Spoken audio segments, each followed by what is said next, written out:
Okay, cool. This is now live. We are live. Right. Nice.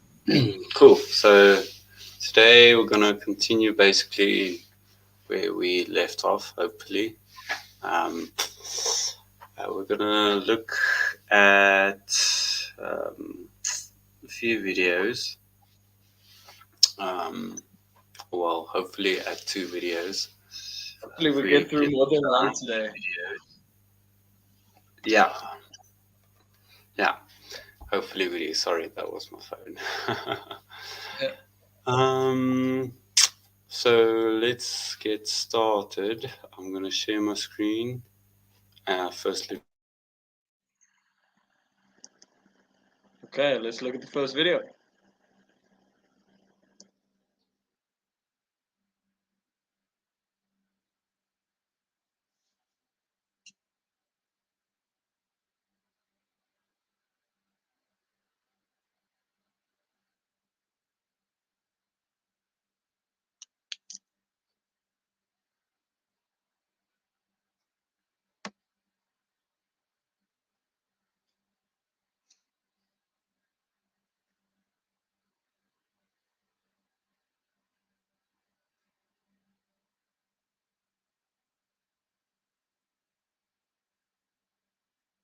Oh my goodness.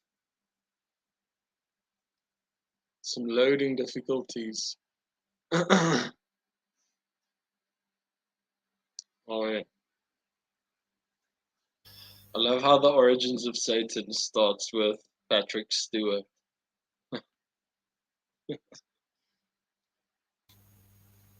so the audio is just a little bit slow. Whoa, sorry, that was a bit hard. Um, and let me just wait for it to catch up.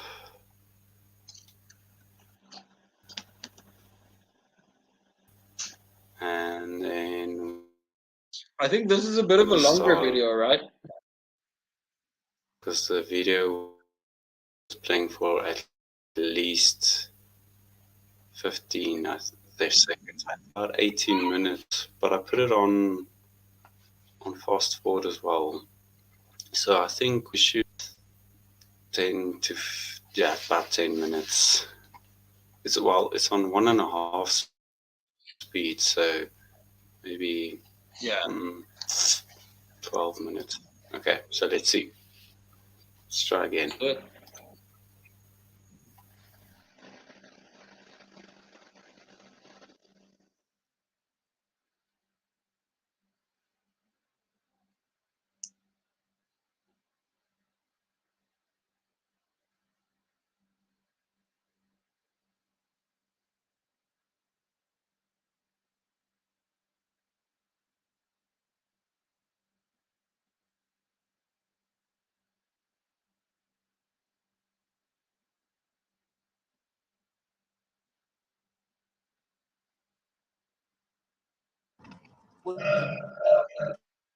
Disney's classic film obey demonology and the nature of Satan. Well, of course, there are all manner of lesser imps and demons, Pete, but the great Satan himself.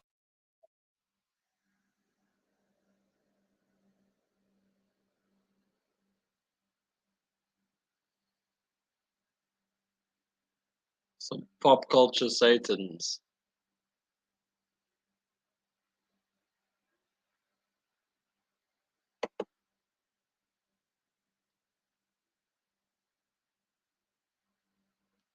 Hmm. Got some more technical difficulties. Looks like Johan has popped out. I'm sure we're gonna get him back in a second.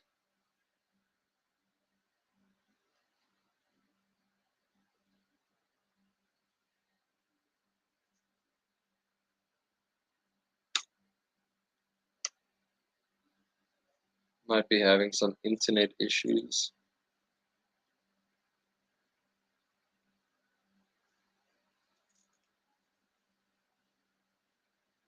Yeah, so maybe a bit more on the video tonight. So in tonight's video, they semi-cover um, a bit of the background on Satan and how and why he is the way that we see him today. It dives into a little bit of more why Satan is portrayed as the singular entity that he is today. Looks like we've got Johan back. Yep. I have no idea what happened. I would like my internet just cut out for some reason, but it didn't go off. So I was like thrown out of StreamYard. Okay, let's try again. This is why you need proper technology. Even my mouse is a bit shit now.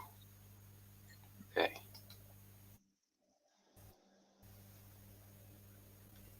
Okay. So let me. Is it showing the sharing? Yeah. Your showing screen my sharing is screen. coming up. Loading. Okay, but it's loading. Okay, so once it's done loading, I'm gonna play and pause. Well, I'm gonna play and mute myself. Mm-hmm. Oh, yeah. Whether to view as actual Did it play now? Oh yeah. Yeah. or as a metaphor of evil and temptation. For the Christians that consider Satan to be an actual entity, he is usually conceptualized as a fallen angel, a created being who rebelled against God and now leads other fallen angels called demons. We see this view of Satan across Christianity, including the various Orthodox denominations, as well as in official Catholic doctrine. Francis, in particular, references Satan all specific.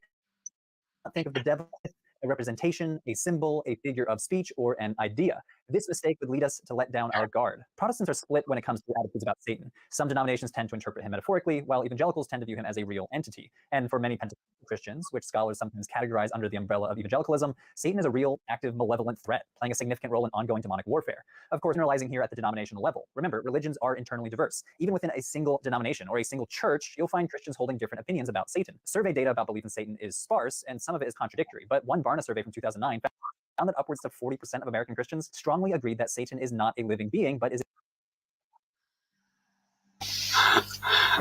Okay, so the fact that 40% of people strongly do not believe that Satan is not a real being means that 60% of people do then, or are at least on the fence. 60% of Christians, I think. Yeah. Of American Christians.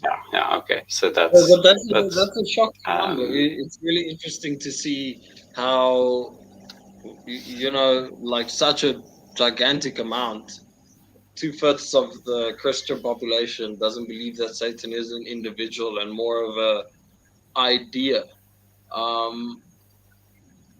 It makes you wonder what else they semi-believe. If you believe Satan is semi an idea, then is hell semi an idea, and is heaven semi an idea? Is it a state of mind to them, or is it a physical thing and place? So it's interesting to see how people other than us interpret religion. Because if you would walk around in, say, Pretoria, so you would ask someone, is Satan a guy? And they'd probably be like, yeah, he's the dude, he's Satan, he's the devil, he's the goat man. Yeah, I think in our society here in South Africa, it might actually be more than 40%. But I also think it's important to remember as well, people who think that Satan is a real person also most likely believe that he can influence humans and that he's that influence that he has stretches to the broader society as well. So people, Satan can influence people, whether it's directly or indirectly, and that affects the way people live their lives. And for Christians especially, they make political decisions based on this. And so it's important to remember that this is not just, and that's where their belief in Satan kind of impacts us at the end of the day, because they're going to make maybe cast votes or try to develop public policy and such that would assume the realness or a actual physical being called Satan, who is the devil and who is evil and wants bad things to happen, and actively tries to get people to do bad things or do them himself or get his demons to do it, right? Yeah. So it has massive implications for a society, especially if this number, if it goes up to, let's say, 50% or 60%, what's your public policy at the end of the day going to look like regarding something like Satanism or things like that? Well, I think it's something to keep in mind as we watch the rest of the video, because clearly we both already have a semi-perception of what the devil is and what Satan is in current society.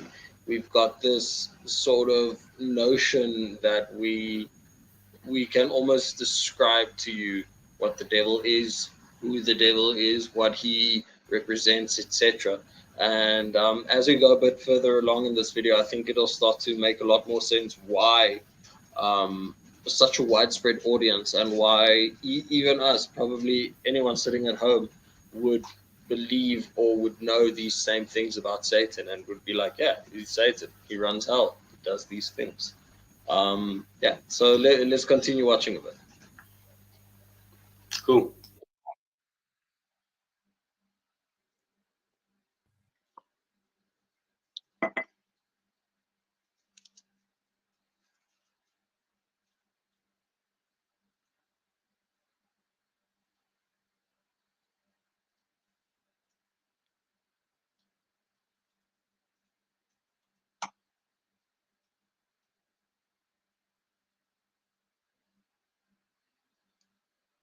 Is a symbol of evil.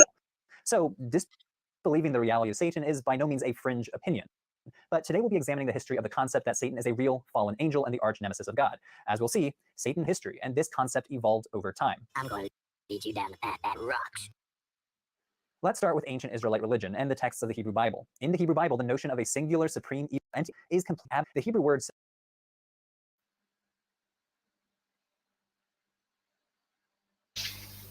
So the little scene there where the little devil just says, "I'm going to lead you down the path that rocks." Makes me think of today's "I'm the devil, I love metal." Yes, why does the devil love metal? Another interesting topic we have to discuss. Why does Satan love metal so much, and why is it so synonymous with him? Yeah, I think that's good. And what has led society to making music that is so synonymous with Satanism? Because you get a good amount of, like hard rock and black rock and stuff like that, that just specifically reaches for demonic topics and, stuff like that. And I think it would be fun to sort of inspect why that might be, and maybe look at a little bit of the history of rock and roll and see we can establish certain trends. But I suppose next video. Yeah, no, because I've got a few ideas on that as well. Yeah.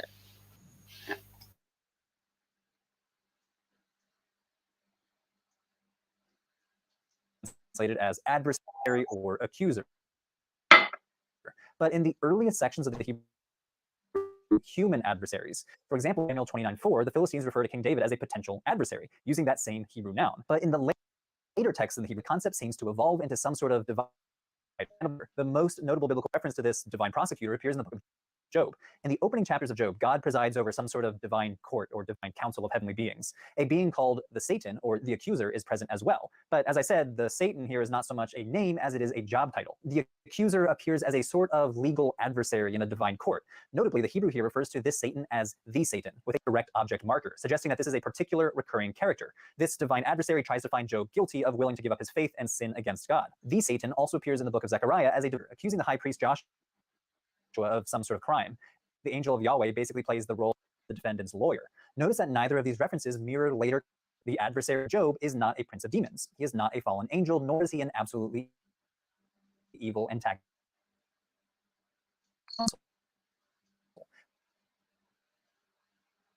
But it's significant that these mentions appear in literature composed during or after the Babylonian exile. For those of you that know your ancient Israelite history, the Babylonian... So I think what he says there is really important, because if we look at older scriptures and how they were interpreted in some sort of contemporary time, let's say 300 years after the scriptures were written. Okay, the interpretation there is much different than what we interpret it today.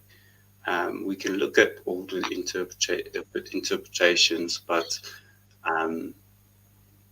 that's been done for centuries now. Every generation takes these scriptures and they try to make sense of it based on their contemporary context.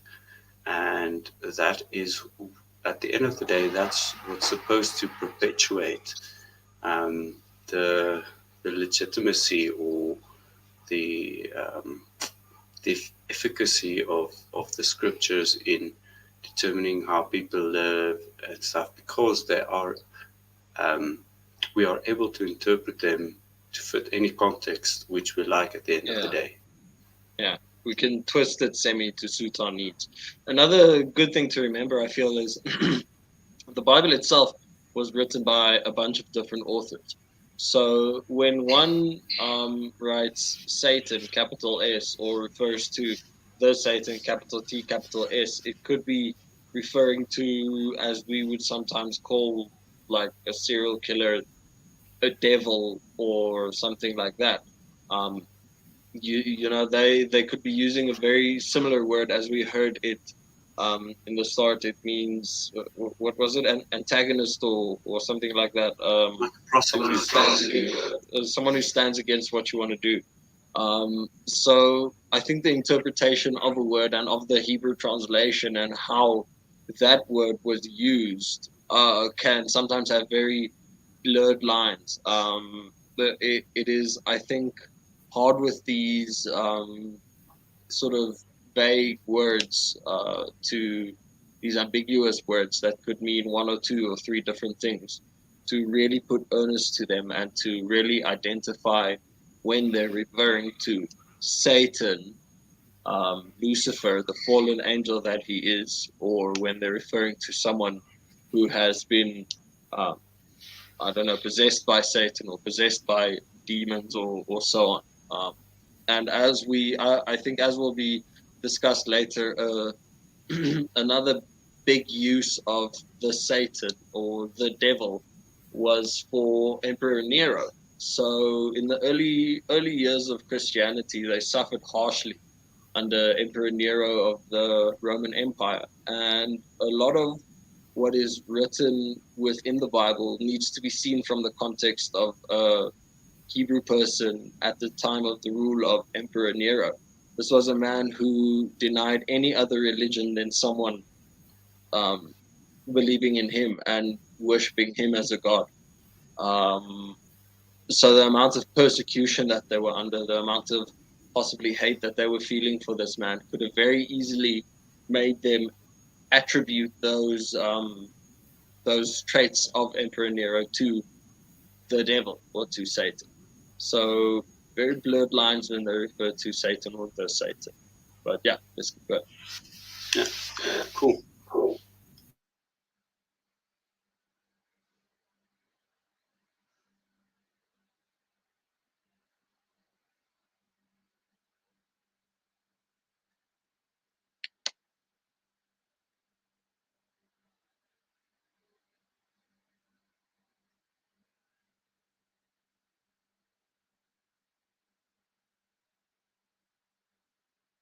Jerusalem in 586 BCE and carried into exile many of the elites from the kingdom of Judah. When the Achaemenid Empire defeated the Babylonians to Judea, nothing before the Babylonian-Christian concept of Satan. No fallen angels that rules other fallen angels, no specific enemy of God.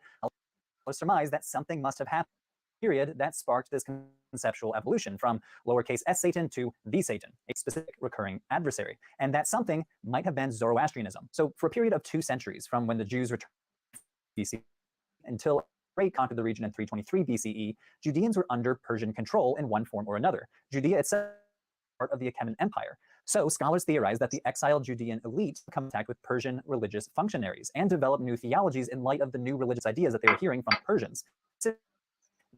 Zoroastrianism is a very ancient religion still practiced today that originated in ancient Iran. It teaches that Ahura Mazda is a perfectly good being locked in constant battle with a wholly evil being named Angra Mainyu.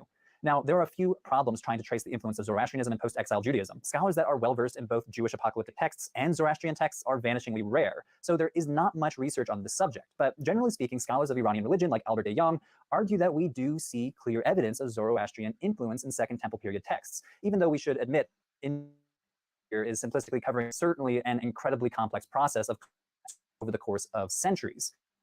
An obvious, though, Asmodeus, who appears in the book of Tobit as a particularly wicked demon and the main antagonist to the story. This name, Asmodeus, is typically linked to the Zoroastrian being Ashmadeva, a lieutenant of Angra Mainyu. But we see more systematic influence in later Jewish texts insofar as everybody seems to start theologizing about a cosmic struggle between good and evil, specifically a struggle between a spiritual being of goodness versus a spiritual being of evil, and texts that rhetorically link these beings to light and dark. The clear Iranian influence appears in the Dead Sea Scrolls. These scrolls preserve a number of extra biblical texts that introduce a sort of two spirits theology. For example, the text called the Community. So It takes a bit long sometimes for it to pull. Yeah, no stress. I think a thing we'll be seeing a lot of here will be the early Holy Roman sort of seeing of Christianity and the early Catholic sort of how do you put it, belief system of Catholicism and some of the writers. So excuse me. So Asmodeus is one of the rulers of the 10 circles of hell, 10 circles of hell from the Divine Comedy written by Dante Alighieri. Now, this is one of those very famous sort of pop culture things these days, is the Divine Comedy. A lot of people know about it. But as we could tell, a lot of the influences that were written about within the Divine Comedy, hundreds of years after probably these things were probably thought up within Zoroastrianism, has been translated throughout the Holy Roman Empire. Things like the rulers of hell, will probably see Belial later.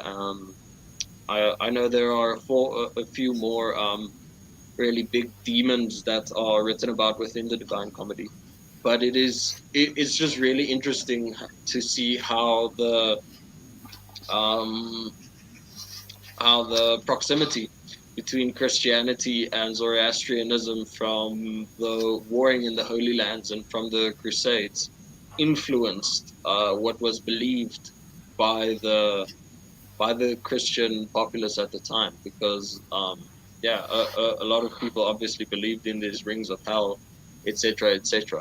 It's still common semi belief, I believe. So it's really interesting.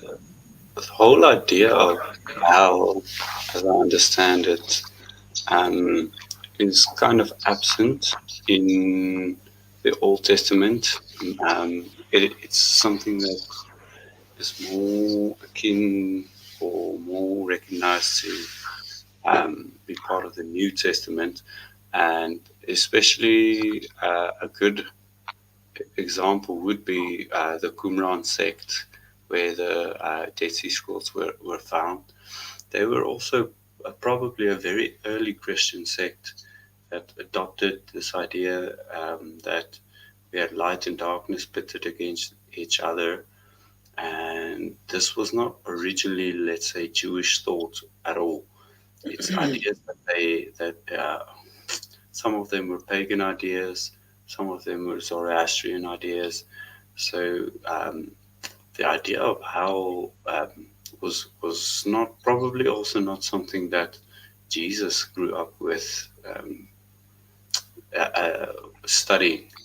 At the end of the day, I think even he would have, being a rabbi, would have probably, if you asked him, I think he would have said, "Listen, uh, the the righteous people of God will go to heaven,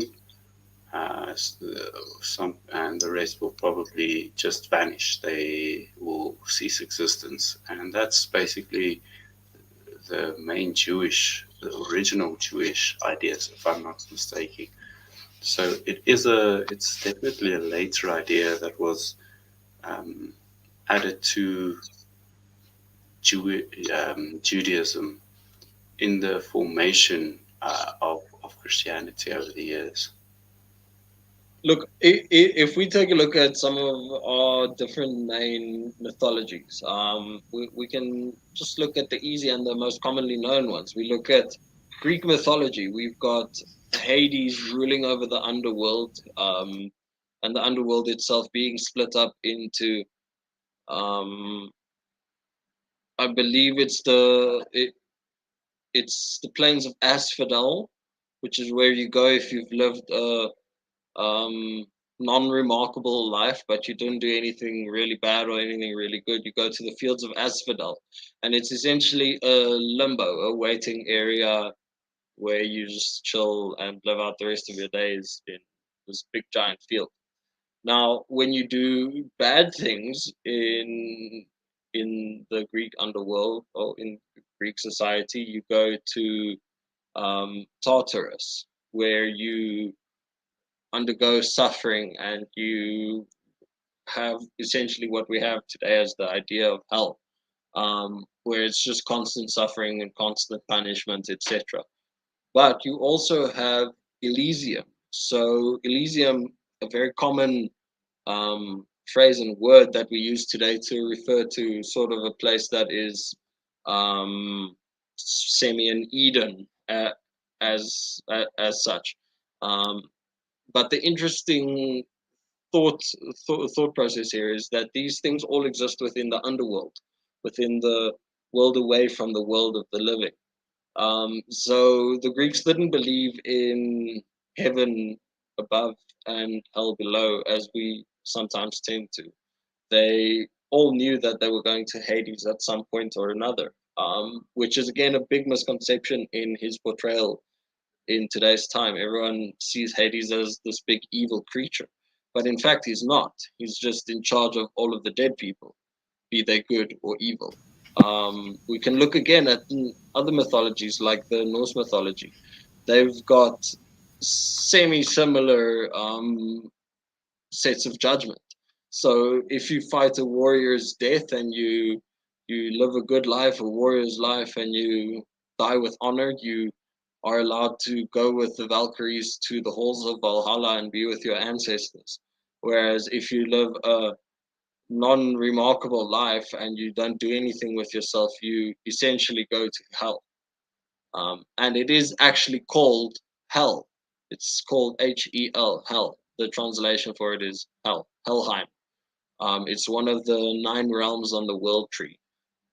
And now again, when we're talking about pagan religions, there's evidence of pagan faith and pagan religions of the, you know, um, the northern part of the world, the Scandinavian areas, of it going back way before BCE really ever existed. These practices have been going on for a long time. So it's interesting also to see how something like hell ran over into Norse mythology and how very likely some of their customs ran over into ours, which again we'll probably cover in a future video. But just the point is, I think there's been a bit of a homogenization in the idea of good and evil, and the idea that if you're good, good things happen to you and you go to a good place when you die, and if you're bad, go to a bad place when you die. I think is a very common theme amongst religions today, even, and amongst religions many thousands of years ago. I think it's more common among religions. Or I'm getting some feedback. All right, cool. Still getting hard feedback, but anyway. All right. So if you look at most religions, they have some sort of afterlife world, which might be apart from the natural world or maybe supernatural. But I think you kind of see this evolution towards when you're a good person, good things happen to you, and when you're a bad person, bad things happen to you. And that's why a religion like Judaism isn't growing very fast, because if you're a bad person, you just cease to exist. There's no real punishment. But if you're a good person, you can still go to heaven and be with Yahweh. But religions that are really good at spreading not only utilize, well, you can go to heaven if you're a good person, or if you follow these rules, or accept a certain God into your heart or something like that. But they have eternal torment, and that is powerful in convincing people to follow a religion, thinking or literally believing that if you're a bad person and you die, you're going to get punished for all eternity, is a dreadful thought for most people, even for myself. Anybody. Yeah, so we see that religions that tend to be like proselytizing, and they're spreading and growing a lot. They are usually good at convincing people that the religion is true, and they usually do this not only through heaven, because that's not as effective, but mostly through the idea of hell. And You get the best of both worlds. yeah, well, you do, but I think even if you had a religion that has no heaven, okay, but to stay out of hell, there's a hell which you'll be eternally tormented in. You need to be a good person. Even a religion like that would spread very well at the end of the day, because nobody likes to be tortured or feel shit for eternity. So even if you have a religion which is only based on hell, you'd also get a good following. We need to also take into account the psychological implication that religion has on any being. So just before we go on, there's a scientist that did some experiments on rats. Now, I obviously don't condone these experiments. It's pretty messed up to be doing experiments on live animals, especially the ones I'm about to discuss. So yeah, quick disclaimer. So this scientist took a few rats. He took a control group and he put them in buckets and saw how long they would swim for until they drowned. And on average, they would last around 30 minutes. So then took another group and he did the same experiment with them a few times, but just before they looked like they were going to give up and drown, he would take them out and rescue them and pat them down dry and give them food and water and let them chill for another day in general luxury. And then the next day he would perform the test again. And he did this for like, I don't know, a few days in a row. And on the last day of the test, he took these new conditioned rats who believed that they would be saved if they would only swim for long enough. And he saw how long it would take them before they drowned. And these rats swam, the longest one swam for up to 60 hours, waiting to be rescued. For 60 hours from 30 minutes. And this is the psychological implication of religion. Also, you're muted in case you were saying anything. This is the psychological implication of religion. Another great example is the First Crusade, the defense of Jerusalem. So the First Crusade, the Crusaders found a fairly undefended Jerusalem, and they managed to besiege and take the city quite deftly. When word reached Saladin that the Christians had taken back Jerusalem, he was like, this is not happening, gathered all of his forces and marched on Jerusalem. Now, the goal of the First Crusade was to recover holy artifacts that had been stolen by the Persian peoples, by Saladin's peoples, by the Muslim peoples. And so they went out and they conquered Acre and Damascus, and at Jerusalem is where they finished. And they had now gotten all their things back.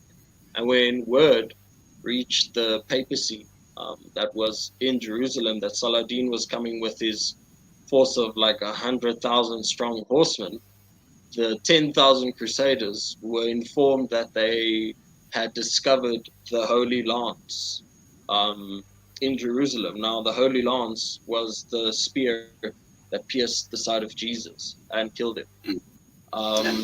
And so these knights went into such a religious fervor. They took this so seriously. They took this as such a sign from God to find this spear, that they marched outside of the walls of Jerusalem that they could have defended for years and years and years and years and years. And they stood on the outside of the walls and waited for 100,000 horsemen to walk up to them. And the historical account is that they were in such a fervor, they were going in such a berserk fucking mode, that all of these 100,000 horsemen and horses just started to freak out. They tried to charge the formation and the horses just wouldn't do it.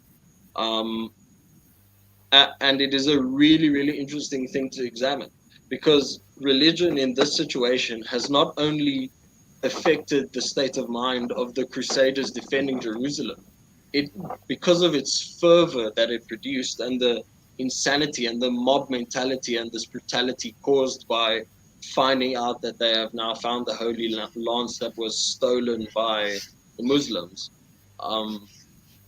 further sent the Muslims into a fearful sort of rampage. And the moment one broke, the rest of them broke. And 100,000 horsemen ran away from 10,000 crusaders. Even the horses, the biggest stun that you've ever seen. The horses felt this fervor on, and they were like, I'm not doing it. And these are trained horses, trained warfare horses. And they were like, nope. The power of Christ compels you. The power of Christ compels you. It does. It does. It's powerful. It's crazy. The psychological implication that religion can have on a person's life. And it is often easy to see this psychological implication as divine justice, or as interpretation of a divine source looking down upon you and protecting you. But a lot of it comes down to the brain. Yeah. Okay. Cool. Let's go. Yeah.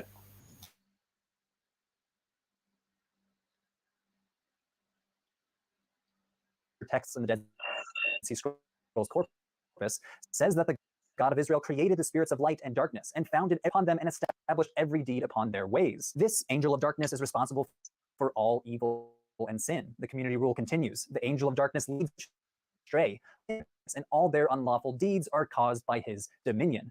The community rule and other Dead Sea Scrolls refer to this malevolent spirit as Belial, an evil angel who leads an army of other evil angels. So we're starting to see hints of our familiar character Satan. Another text, the War Scroll, describes a final battle between the sons of light and the sons of darkness. The archangel Michael leads the sons of light, while the malevolent angel Belial leads the sons of darkness. So many scholars see this balance of light and dark, Michael and Belial, good and evil, as clear evidence of Zoroastrian influence among some Jewish sectarian groups during the Second Temple period. Now, some scholars go even further and specifically link these ideas to a Zoroastrian sect called the Zervanites, who believed, among other things, that the two spirits of Ahura Mazda and Angra Mainyu were children of a or prime mover called Zervan, since he strongly believed that the God of Israel still presided over these two spirits of light and dark. But the Dead Sea Scrolls are not alone, and even earlier apocalyptic texts, the concept of a angelic character starts to come to focus, especially in the text First Enoch.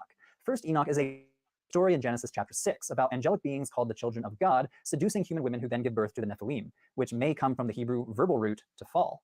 These were devious angels who taught humans all sorts of evil things like war. The Book of Enoch has various names for a bad guy in chief leading these angels, but it's not Satan or Belial. The chief bad guy in the earliest section of Enoch, called the Book of the Watchers, is confusingly called Shemihaza or Asael. Shemihaza is opposed by the archangel Michael.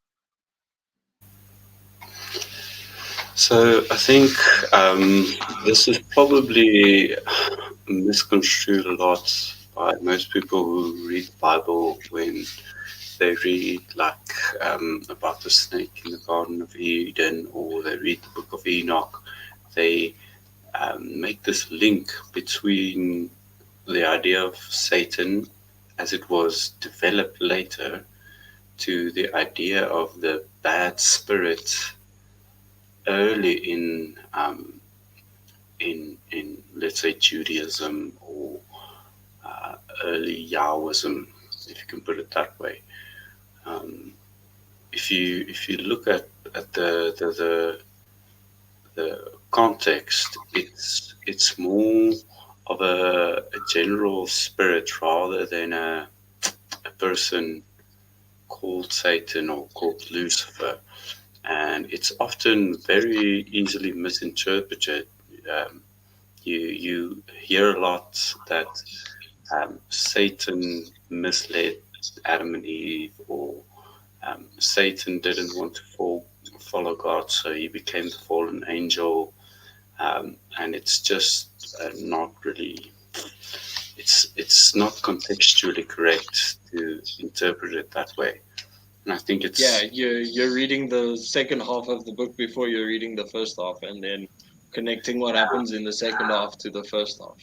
Yeah, exactly. Yeah. Okay, but let's go on. We got to get through this video pretty soon.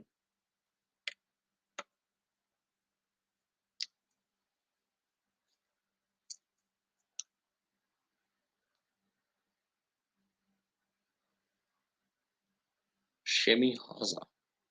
Fancy name for a demon.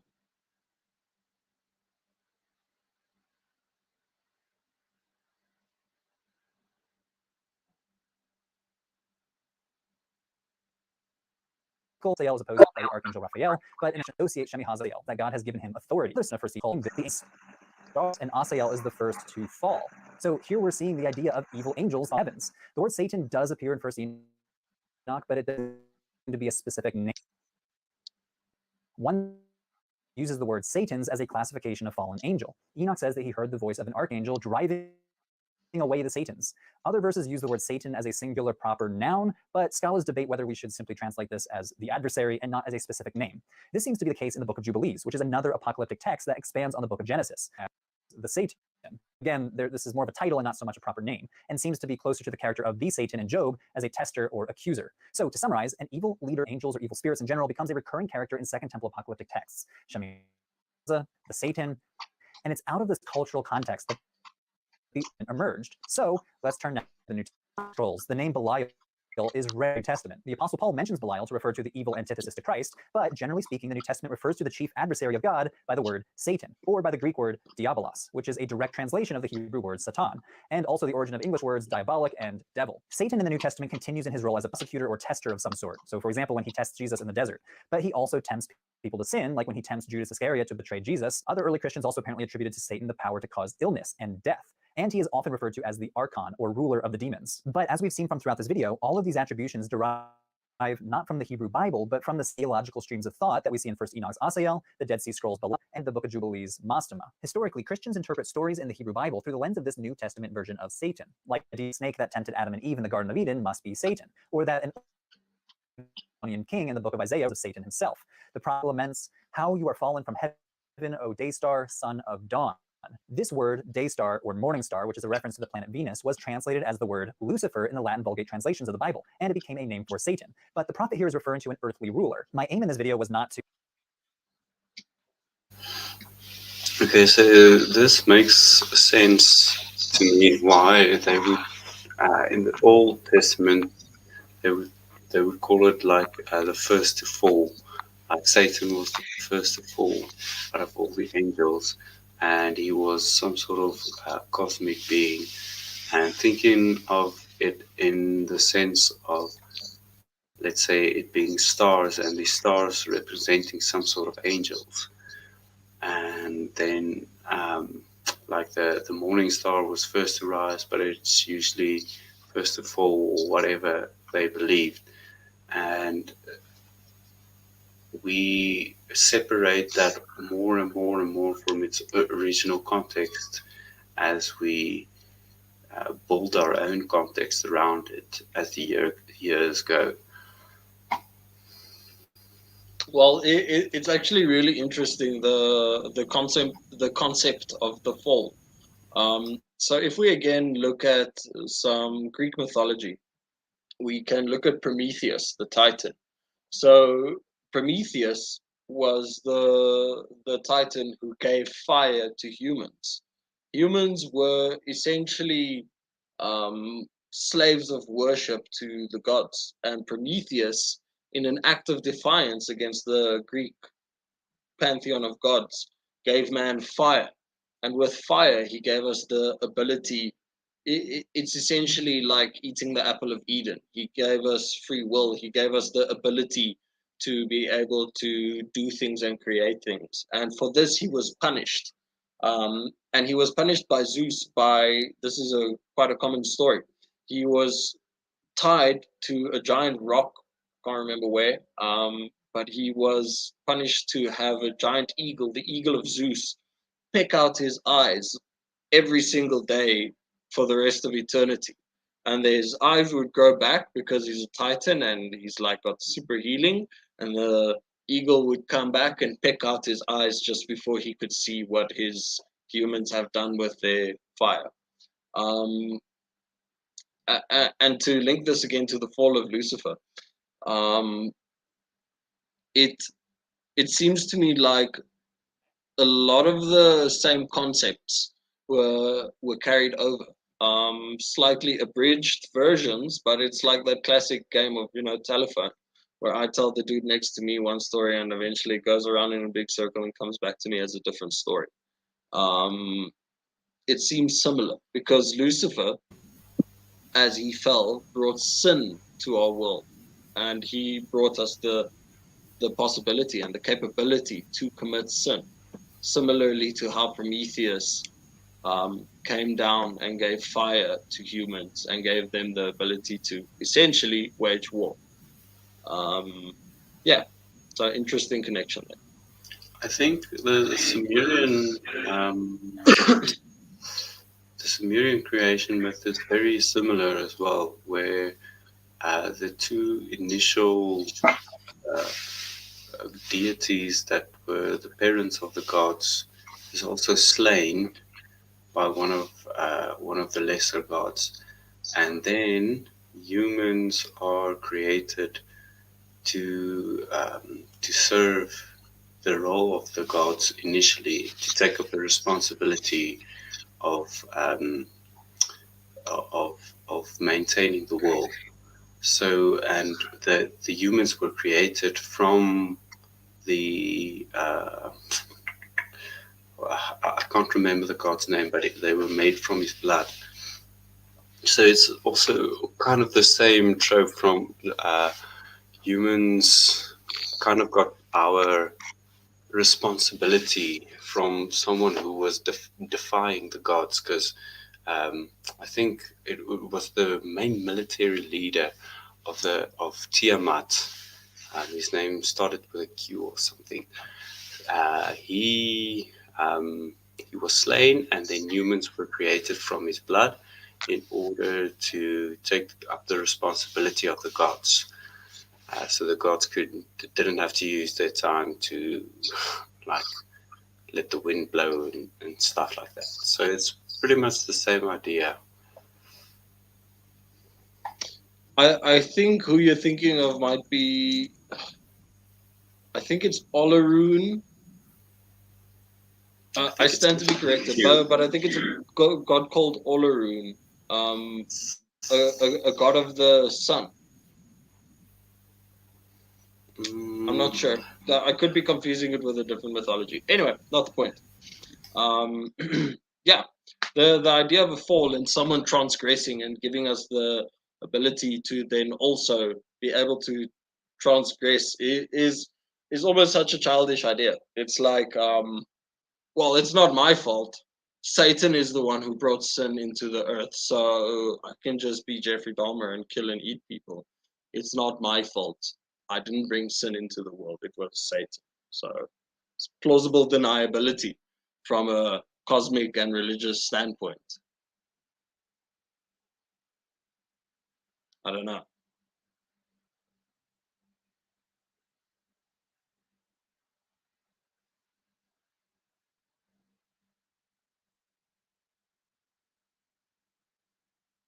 Right.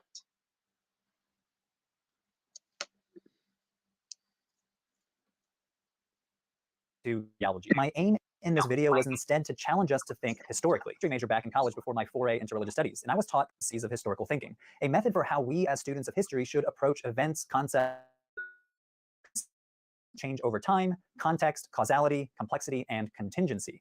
Change over time is not complicated. It's a reminder that even if a name like Satan appears in a 6th century text like Job and a 1st century CE document like the Gospel of Matthew, we should check ourselves, remind ourselves that things change over time. The concept of Satan, these two documents are separated by half a millennium and almost changed during those times. The second is context, which reminds us that concepts like Satan evolved within an interrelated network of societal, cultural, and political influences. In the case of Satan, he seems to have evolved in the context of the Achaemenid Persian Empire, and later the Hellenized Empire of Alexander the Great. So we should look to the conditions of these two historical and cultural contexts when analyzing Satan.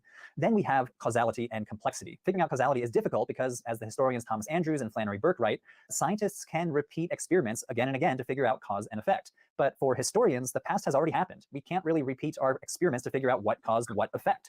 We can argue that Zoroastrian influenced the evolution of Satan, but we can't really pin down the precise and effect. Who was the first Zoroastrian priest to sound with fate about the nature of good and evil? Have of data. We need to rely on logic and probability rooted in primary source documents. But then there is complexity, the reminder that everything has multiple factors. It would be way too simplistic to say Zoroastrianism caused the concept of Satan, because reality is always messier and more complicated than that. And finally, contingency, probably the most difficult concept in the 5C framework. To argue that history is contingent is to claim that every historical outcome depends upon a number of prior conditions. This is a reminder that everything is connected. The Babylonians conquered the kingdom of Judah, then they carried them into exile. Then the Achaemenids conquered the Babylonians, and then they allowed the Judeans to return. It is a string of contingent events stemming from prior conditions, and changing prior conditions might have led to a completely different future.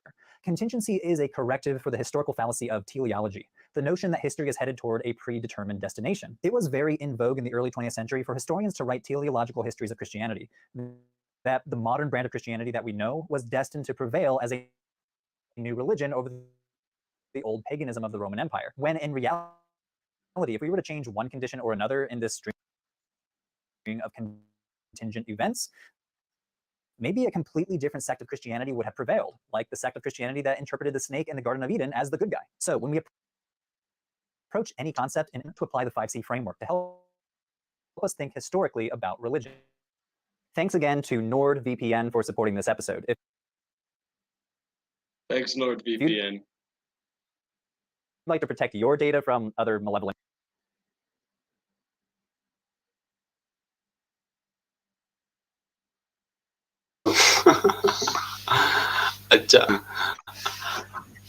We need some royalties. Yeah, hashtag sponsored. Yes, we do. We're going to be calling up NordVPN, telling them, give us our $2. Yeah.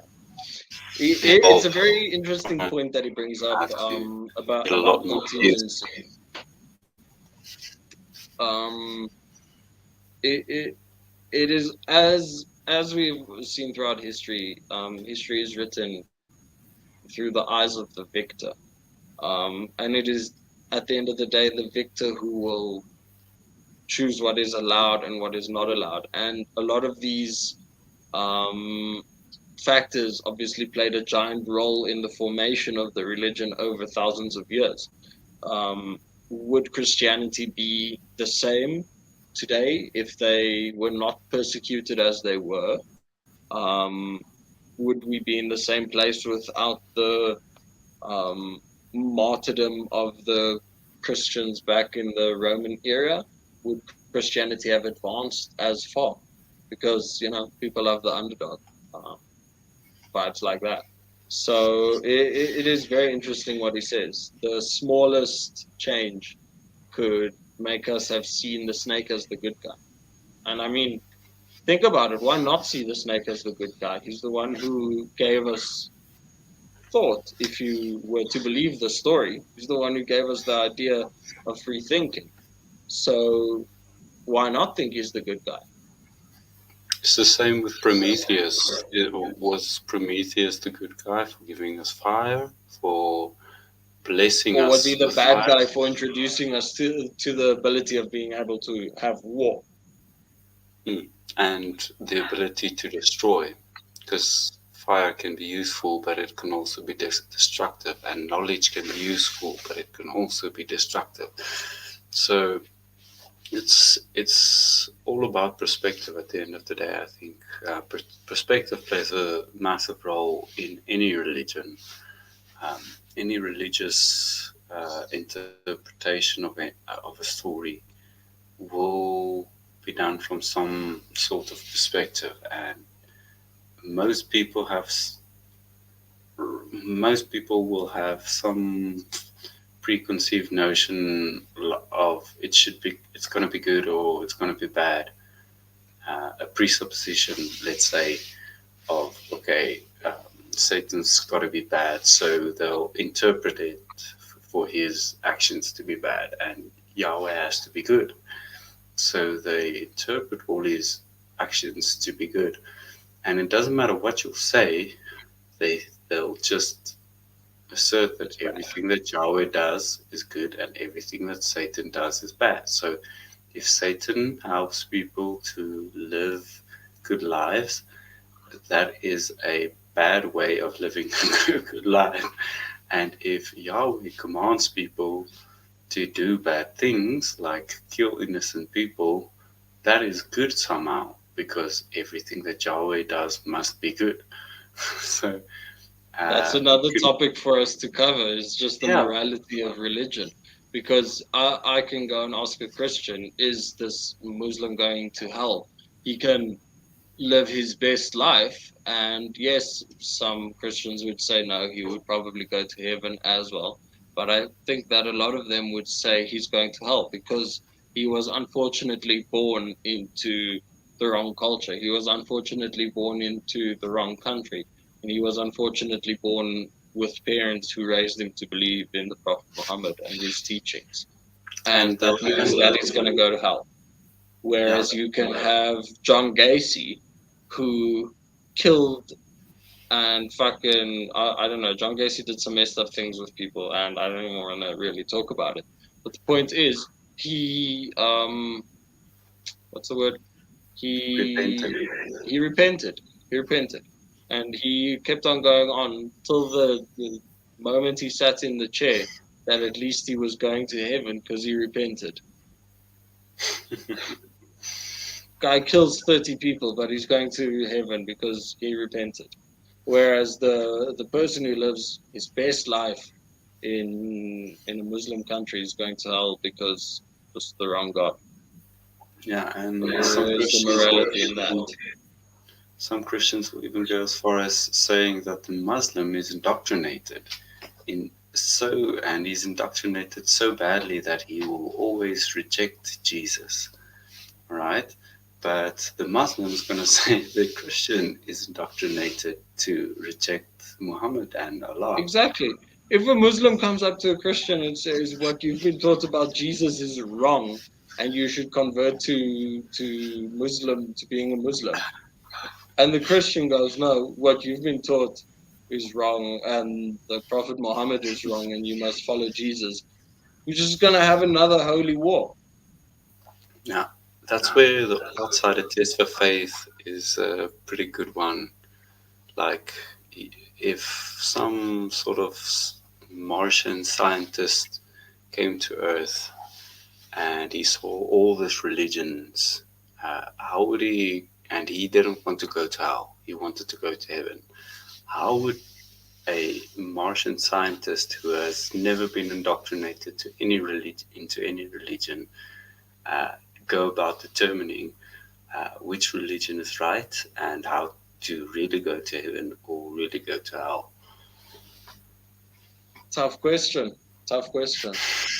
Who knows? Yeah. Maybe you turn into a caterpillar because you were a prick in life and get eaten by a bird. Ask that of religious people and see how they answer that, because that's a tough question. That's really a tough question, because It is. if they say no, but you have to study the Bible a lot and you have to create a relationship with Jesus, the Muslim's going to tell the Martian scientist the exact same thing. He's going to say you've got to study the Quran and you've got to build a relationship with Allah. Yeah. And you need to. I don't think that the thing that would convince the Martian is the religion in particular. I think the thing that would convince him would be his social political factors, whatever's socioeconomic factors. Whatever's around him is going to influence him into which religion he's going to end up being. If he's going to land in India, he will probably end up being a Hindi Martian. Or if he's going to land in the middle of, I don't know, Kentucky, he's probably going to be a Christian Martian. Or if he lands in Vatican City, maybe he becomes the Pope. You never know. But I think, but let's say he has the ability to go everywhere. So he's sitting in Mars and he's tapping into all the different religious sermons and all the different religious, like academia and all of that at once. So he's not confined to, because we know that geography and socio-political effects have an effect on what religion you believe in. So the outsider test for faith is we need to eliminate that. So the Martian is not affected by that. He hasn't gone to a specific place on Earth. He hasn't done anything. He's there in Mars. He can tap into any religious sermon and all of them, and in all the philosophical arguments, all the history, everything. And how will that Martian determine through that way? So it's about being as unbiased as possible. Well, a really good question is then going to be, why would he want to? If he has no connection, technically, to Earth or its inhabitants, it has no social pressures into choosing a religion. It's like if you've got a fresh baby and it is brought up without any social pressure to be part of any religion at all, it probably won't have any religion. You know what I mean? If there isn't that social pressure going, okay, you were born in a Christian household, your parents are Christian, your grandparents are Christian, your whole family is Christian, so you should be Christian as well. If that pressure is not there, then why is there a need to even want to have a religion? And yes, that baby could then come out of his environment where there has never been any religion, and he could go into an environment where there is religion. But then he would have that pressure making him want to become religious. So the real question is, what would be his reasoning to even want to choose a religion if he doesn't have any connection to those groups or pressure from those groups? Eternal afterlife. So the Martian wants to know which religion is correct, and he wants to believe in that religion and follow that religion because he wants to go to heaven and doesn't want to go to hell. So whether he realizes that a religion is the real religion and it doesn't have a heaven or a hell or no eternal life, then kudos.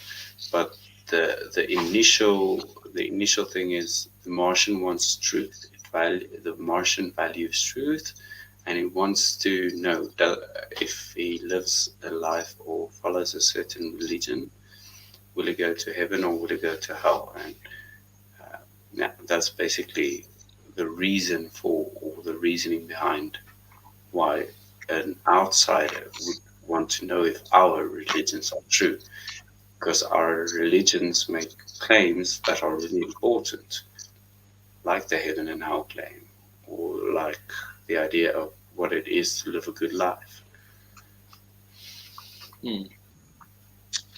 Well, interesting thought to end on, I guess. What would the Martian choose? What Yeah. would the Martian choose? Well, would it even find heaven or hell compelling? That's Well, I would pretty much would find eternal suffering compelling. yeah, probably. I think if there is a hell, I would really want to know about it. If they, Well, I think a lot of people are gonna feel really bad if there is a hell. They're gonna be like, "Well, everyone told you."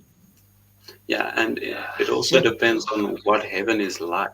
So if heaven is what most Christians think it is, like you are eternally just worshiping Yahweh, right? There's no life or anything like that. It's just you're always until the end of time, which there is none of. There's no end of time. You're always just praising Yahweh. You're always singing to Yahweh. It's saying good things about Yahweh. It's all just about Yahweh. Okay, so to me that sounds like hell. I don't want to go to heaven just to lose who I am, because then you are nobody. Whereas if you go to hell, at least you're suffering and you feel like you're you. Well, yeah. It's debatable because obviously, pain versus boredom. I would choose boredom, but It's it's not a very boredom, it's difficult also thing. pain. It's painful Oh yeah. to be eternally, you can't stop. You have no Well, choice. well, that That's in and of itself is the thing. You're gonna essentially be lobotomized. When you don't have choice, you're no longer a thing. So do you even care whether that's what you're doing or not? You're just doing it. so Why is should you heaven care? that is heaven that great? Now that's a topic to end on. All right, cool. Yeah. All right, guys. Well, thanks for tuning in. If you made it this far, please like and subscribe. Yeah, new channel. Yeah. Let's get it growing. Yeah, and also if you want to know anything, I linked an email in my profile. So if you guys want to send questions to either Cam or myself, I'll add his email if he would like to. Maybe not. Maybe he likes his privacy too much. But yeah, send us emails if you think about something we should talk about. And yeah, goodbye. Cool. Cheers, dudes.